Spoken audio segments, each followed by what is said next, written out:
everyone, it's Evan, and I'm live at the DNC. So we just did an interview with the Free Press, and we're pretty sure that we're probably going to get kicked out soon if it gets posted. So I told them I wasn't sure. About Kamala as the nominee. We're watching Tim Ryan give an interview, and we were just talking about, because like when you see the newscasters giving the interviews in like real life, and their sets and like the lights and their faces all full of makeup and their hair perfect, it's just put it perfectly. She said that it's kind of like simulacrum, like it feels like sort of a copy of a real life thing, but not always. It just feels like there's this weird surreal dream logic to everything. Like we're on a set of reality. Right. Yeah. It feels like what's that the Truman Show. Yeah. All right, guys, so we got to talk about this video that is going super duper viral of this alleged Democrat activist who seems to have gotten a wake-up call, a reality check, after attending the DNC as a volunteer. Okay, this woman is a former Democrat campaign worker. This is what she claims. And after going to the DNC, she realized that the Democrat Party is actually the party of elites. Okay, they're not the party of working class people.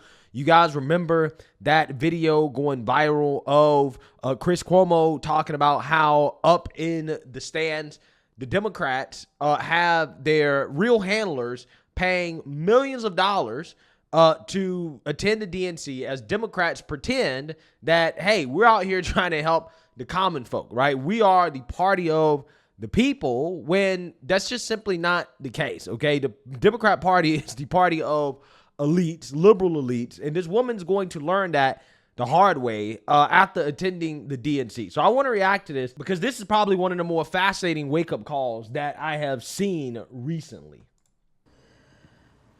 Okay, I'm going to get real in this, and it's probably going to piss some people off, but I'm okay with that, because if I'm not being honest, then what else am I doing? I just got back from the DNC where I signed up to volunteer, and when I initially had signed up to volunteer, Joe Biden was still the nominee. It wasn't yet Kamala Harris. I've worked in progressive politics for a long time. I have worked for many different Democratic candidates, Senate candidates, House candidates, even some Democratic organizations. And as the years have gone by, I found myself getting more and more disillusioned with the Democratic Party, although until now I've never said that out loud or anywhere public. And I just want to say that by saying this, I'm not necessarily saying that the other party is better. I'm just giving you my experience with working with the Democrats.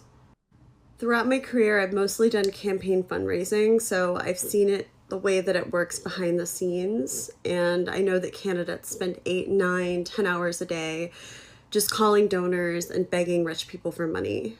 It's pretty much the only people that they talk to. I mean, of course, sometimes they have to talk to voters, but the majority of their time is just spent calling and begging rich people to give them money for their campaigns. Yeah, and that's what the politicians are doing right now. And this is one of my biggest issues with the way Congress is set up, is that these people really don't do their actual jobs, right? I mean, that's like the least of what they do on a day-to-day basis, which is to legislate, right? But that's not what they do. You guys notice right now, Congress, they're not really doing anything, right? They're not really doing anything at all.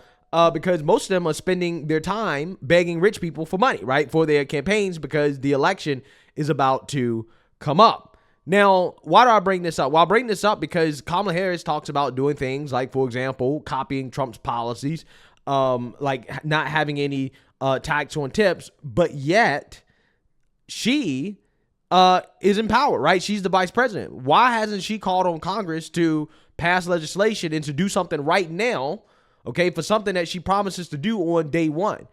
Well, one of the reasons why is because they're not really working, right? They are spending time begging people for money instead of actually working. And that's one of my biggest gripes with Congress, okay? That's one of my biggest gripes. we have a lot of problems, and the politicians don't spend enough time actually solving problems. They spend more time raising money than they do on their actual jobs. Okay, like basically Congress has been in recess for all of August for the most part. Okay, and you know, I mean, we have things that happen in this country that, you know, we need to be working on right now, but that's not what they do. Okay, it's pretty bad.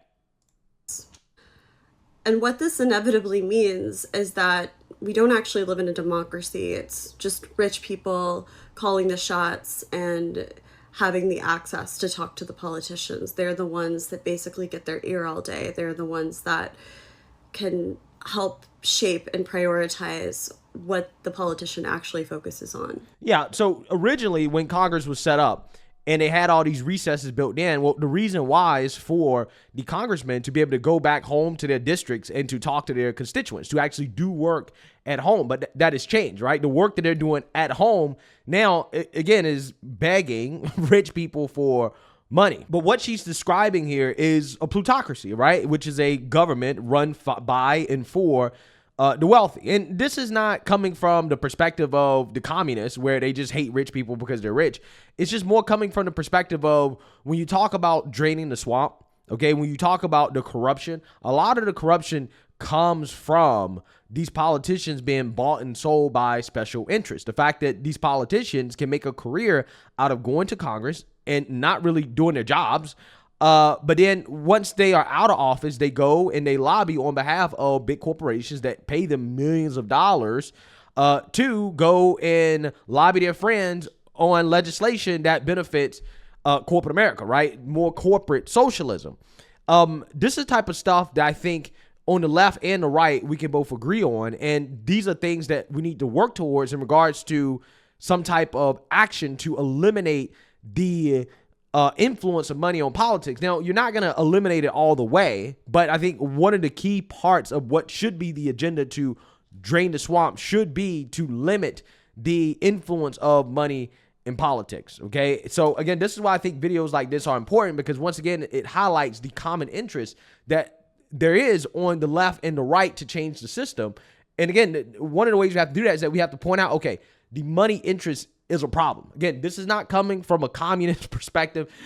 This is just coming from the perspective of somebody that is against corporate socialism and crony capitalism. Okay. And that is far too prevalent in our politics. Okay. And you see this happen all the time. Like, for example, the 2008 financial crisis, right? The fact that I believe only one banker, right? One person that was actually involved in the biggest fraud ever on this country from corporate America went to jail, right? Or faced any type of punishment for tanking the economy. And who had to save these individuals? Well, the government, the taxpayers had to bail these individuals out, and nobody really faced any real consequences for what happened.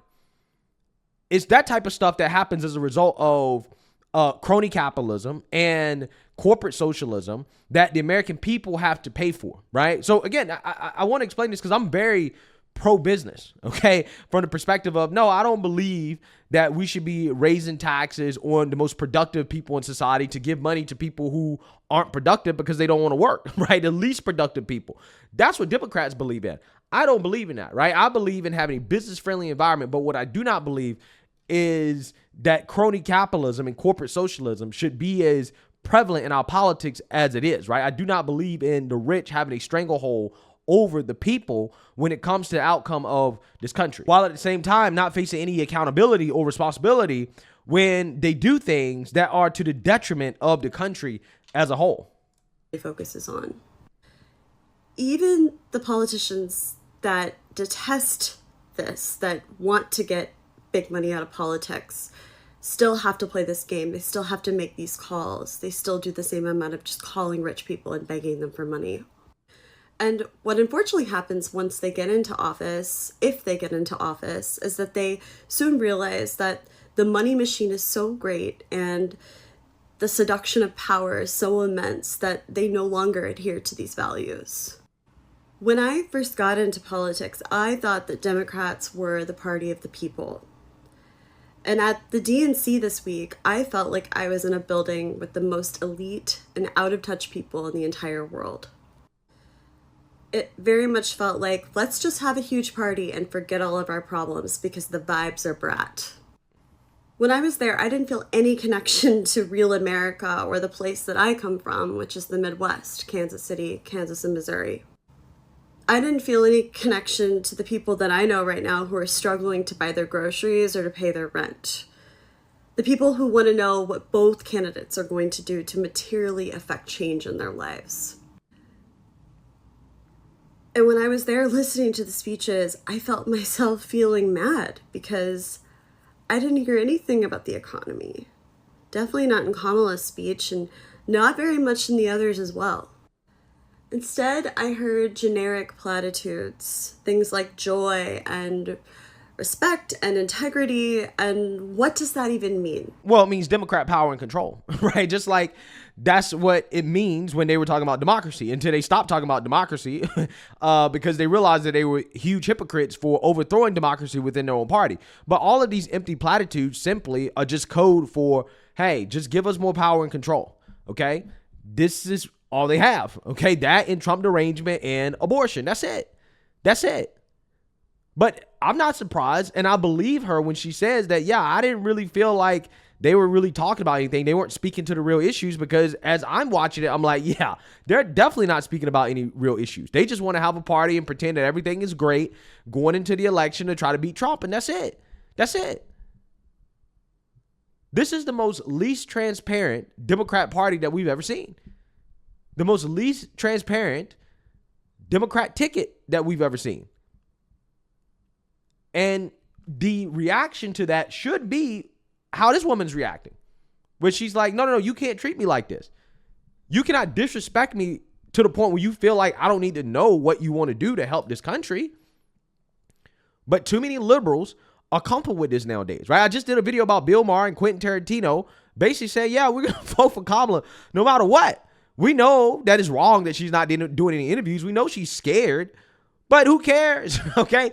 We're going to vote for her no matter what she says. It doesn't matter. That's the problem.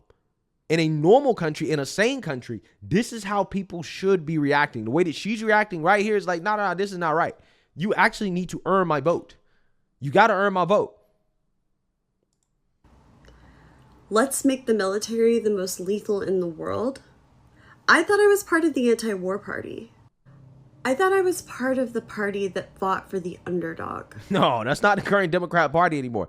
They're the party of the rich and the elite. The rich and the elite have benefited the most from Kamala Harris's and Joe Biden's policies, right? For as much as they want to come out here and talk about how much they hate the rich, secretly, they love the rich when it comes to corporate socialism, right? Because that is essentially what the Biden administration has mostly been. And this is why you're seeing asset prices inflate, okay, along with inflation, and the rich generally own a lot of the assets, and they're getting richer, okay? This is why you have these Democrat elitists coming out here and pretending that inflation is not a big deal, that people are wrong, okay, in regards to how they feel, because the government statistics that are made up, right? We know Biden's job numbers were made up. Oh, the Biden job numbers, they say otherwise. You don't actually feel like you're struggling to pay rent. Yeah, it's easy for a multimillionaire to say that. Somebody that is out of touch, that doesn't have the same struggles. It's easy to be liberal when you're rich. Very easy to be liberal. But when you are a working class person, it's not so easy because inflation affects you more so than the rich. In fact, again, inflation benefits the rich the most, while at the same time, it hurts the middle class and the poor the most. But again, this is the party that'll tell you, oh yeah, well, we're the party for the people, okay? And they'll say, we need to spend $1.7 trillion more dollars. Guess what a lot of that money is going to go to? It's going to go to big corporations. And they're going to get richer. And the value of your dollar is going to decline as the value of their assets continue to go up and to inflate in value. And the crazy part about all this is that Democrats, for whatever reason, have branded themselves in a way in which they pretend as if, oh, well, we're going to help reduce income inequality, right? We're going to go after the rich. And it's like, no. Under Trump in 2019, income inequality fell for the first time in 3 decades, okay? So under Trump, and because of his tax policy, okay, because he had a tax policy that worked for everybody, not just the rich, unlike what the Democrats claim, okay, what they claim is a lie. Yeah, you had income inequality go down. Why? It's because the people at the bottom were doing much better, okay? Medium household incomes were skyrocketing. Net worth was skyrocketing for people at the bottom.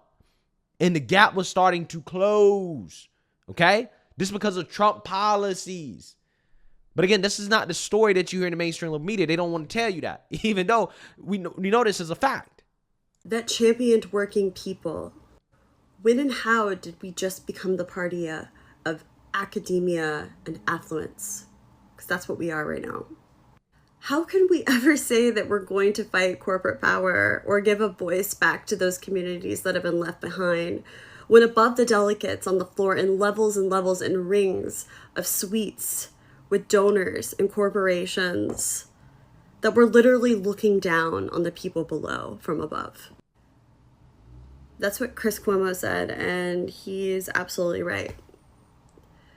You know, I went to the DNC this year hoping that I would feel reconnected to the Democratic Party, that I would have more of a sense of understanding of Kamala and her candidacy and what she stood for. But instead, I ended up leaving and feeling the opposite, more disconnected and alone than ever. And I don't think I can support Kamala Harris for president. I don't even know if I can call myself a Democrat anymore. I don't know who I'm going to be supporting, but I know it's not her. And for once, I'm not afraid to say it. Yeah. So, hey, if you don't want to vote, that's fine. You don't have to vote for Trump because otherwise, you know, if she was to vote, she probably would vote Democrat. And if she is not comfortable voting for Kamala, hey, I'm not going to be mad at her for not voting for Trump. If she sits out, that's just one less vote for a Democrat. And I'm totally fine with that. I'm totally okay with that. Okay? But in the ideal world, this is how most Democrats should be reacting. But see, the Democrat Party has actually left a lot of people, right? The old school Democrat Party is dead. It's non-existent. This is why you see people like RFK moving on, okay, joining MAGA for the most part, because he realized that, okay, the party that I grew up in, they're gone, right? This party is a full-blown elitist party. And the elites are the same people that made it difficult for somebody like him to even run for president, try to keep him off the ballot. These are the same people that try to keep Trump off the ballot. These are the same people that try to throw Trump in jail, okay, that are trying to take away your free speech rights, basic rights. This party, the Democrat Party, I mean, this is a party of authoritarianism that will do anything for power and control. And they don't care about values anymore. They don't even care enough to tell you what they believe at all. And again, the sad part is that there aren't more people in this country that are reacting the same way that this woman is reacting, because that is the way they should be reacting to what the Democrat Party has become. But hey, Trump derangement, like I said, has impaired people's ability to think for themselves. And unfortunately, we don't get enough reactions like that. So let me know what you guys think. Make sure you like, comment, and subscribe. Most importantly, share a Black conservative perspective. Peace.